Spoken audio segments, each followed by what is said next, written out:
Hello and welcome to the Deep Dive. I'm your host. Today, we're digging into something really quite significant on the global stage. The, uh, the brand new free trade agreement signed between India and the United Kingdom. Hello. Yeah. Yes, it's a truly pivotal moment. Really has the potential to reshape, the trade landscape for both countries. Absolutely. It feels like more than just another trade pact, doesn't it? It certainly does. And to help us unpack all the complexities, understand what this really means, we are joined today by someone who truly understands this world, a senior trade economist, and you've advised both the UK Department for Business and India's Ministry of Commerce. Welcome to the Deep Dive. Thank you. It's a real pleasure to be here.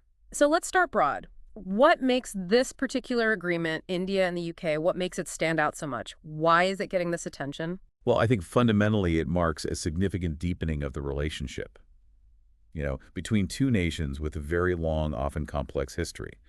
For the UK, it's clearly a major post-Brexit statement, a flagship deal, really, showing its ability to forge these independent relationships. Right, demonstrating that global Britain idea. Exactly. And for India, well, it underscores its rising economic clout, its importance as a key global partner. It sends a strong signal, this bilateral move. Okay, so let's get into the nuts and bolts then. What's actually in the deal? What are the key things they've agreed on? Right. So at its heart, the FTA is about tearing down trade barriers significantly. We're talking about eliminating tariffs on up to 90% of goods traded between them. That's substantial. 90%, wow. But critically, it goes beyond just physical goods. It also really opens up the service sectors, both ways. Services like? Think legal services, financial services, IT areas where both the UK and India are, frankly, very strong. So enhanced access there is key. So it's much wider than just, shipping boxes back and forth. Precisely. The deal also includes provisions to make it easier for professionals, for students to move between the countries. That can really spark innovation, collaboration.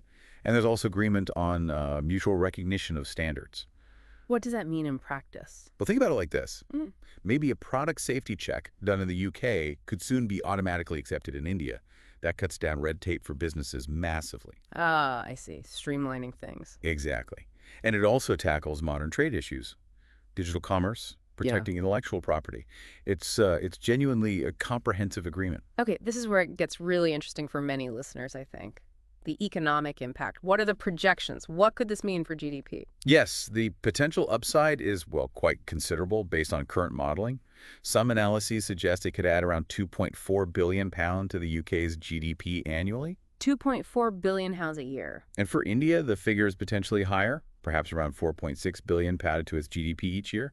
These gains would come from, increased trade, more investment flows. Can you give us some tangible examples? Which sectors might feel the benefit quite quickly? Sure. UK exporters, think cars, Scotch whiskey, certain types of machinery. They're likely to see a real boost as tariffs fall or disappear. Scotch whiskey is always the classic example, isn't it? It is indeed. Eliminating that high import tariff in India could make it much more accessible, potentially opening up a huge market expansion. And for India exporting to the UK?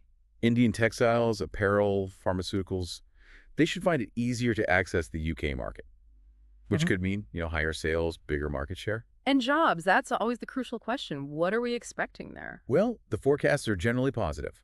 For the UK, potentially up to 30,000 new jobs in the longer run, maybe in those sectors that grow because of the deal.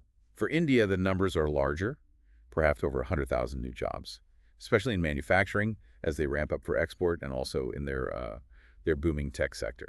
So it sounds like some sectors are definitely clear winners. Can we pinpoint them a bit more? Who's really set to gain? Okay.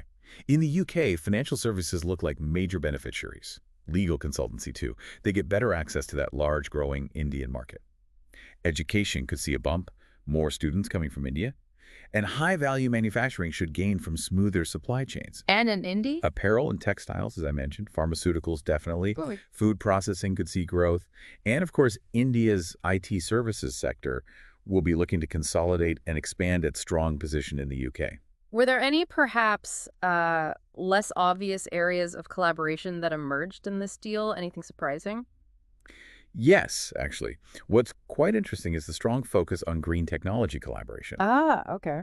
Both countries have ambitious climate goals, right? So the agreement specifically encourages joint work on things like solar panel tech, components for electric vehicles. It shows a shared commitment there. That's really positive to hear. Let's zoom out again. The bigger picture, the geopolitics. How does this agreement fit in? What kind of message does it send globally? Geopolitically, it carries significant weight.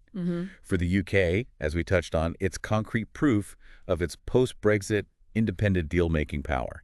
It reinforces that global Britain narrative. For India, it really cements its status as a major global economic force, a key strategic partner for many countries now. And how might other big players, say the EU or the US, be viewing this? Oh, they'll be watching very closely, no doubt about it. They'll be analyzing the impact, thinking about what it means for their own trade strategies, their relationships with both London and New Delhi. And potentially setting a precedent. Could be.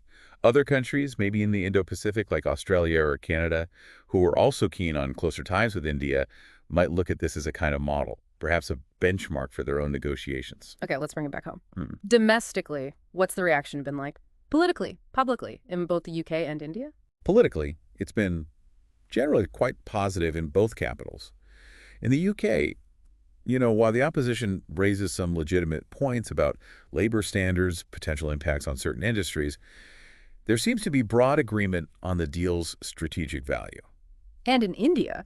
In India, it's largely been hailed as a big diplomatic success, a boost for Prime Minister Modi's Make in India push. What about businesses and the general public? Businesses, by and large, seem enthusiastic. They see the potential for new markets, new opportunities. That's quite clear. However, it's important to note, some groups, like certain farmers' unions in India, have voiced concerns, worries about competition from UK agri-products potentially flooding the market. Are there measures to address that? Yes, the agreement does include safeguards, transition periods, things like that, specifically designed to manage those kinds of sensitivities. Because no big trade deal comes without potential bumps on the road, right? What are the challenges or maybe friction points we might see as this rolls out? Absolutely. Implementation is key. In the UK, trade unions will be watching closely. Any sign of jobs being negatively impacted by, say, increased competition or outsourcing, they'll be vocal. Understandable. And similarly, in India, some smaller businesses, SMEs, might feel nervous about competing head-on with larger established UK firms entering their market. Environmental groups, too, they'll be scrutinizing whether those green commitments we talked about are actually enforced effectively. So ongoing vigilance is needed. Definitely. The success really hinges on smooth implementation, proactive management of these issues as they arise. Thinking beyond economics and politics, could this deal actually foster broader cultural, social connections between people in the UK and India? I think it absolutely could, yes. Those provisions for easier movement students, young professionals, business visitors, that naturally leads to more cultural exchange, deeper understanding over time. And for the very large Indian diaspora here in the UK, this agreement has, well, quite a powerful symbolic meaning, too, strengthening those ties back to India. It's interesting how trade deals can ripple out like that. Indeed. You might see more cultural crossover. In food, maybe language trends, even entertainment. There's been talk about collaborations in film and media production, facilitated by the digital trade parts of the deal. That could lead to, more shared cultural experiences. Fascinating. So looking ahead then, what are the next steps? What should we expect to see in the coming years from this UK-India relationship building on the FTA? Well, we expect a formal body, probably called something like the UK-India Strategic Forum, to be set up. Its job will be to oversee the deal's implementation, troubleshoot problems. Okay, a monitoring body. Exactly. There's also likely to be enhanced dialogue on cooperation in other strategic areas. Defense technology is often mentioned. And beyond just trade, we're seeing growing collaboration anyway in fields like space, AI, cybersecurity.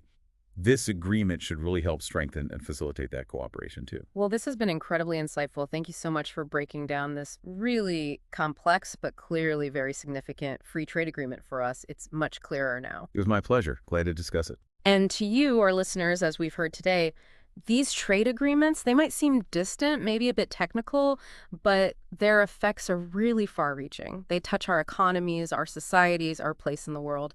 Thank you for watching Westferry Times. Maybe take a moment to think about how deals like this one, shaping relationships between nations, might perhaps indirectly, perhaps directly affect your own life, your community in the years to come. From all of us here, goodbye for now.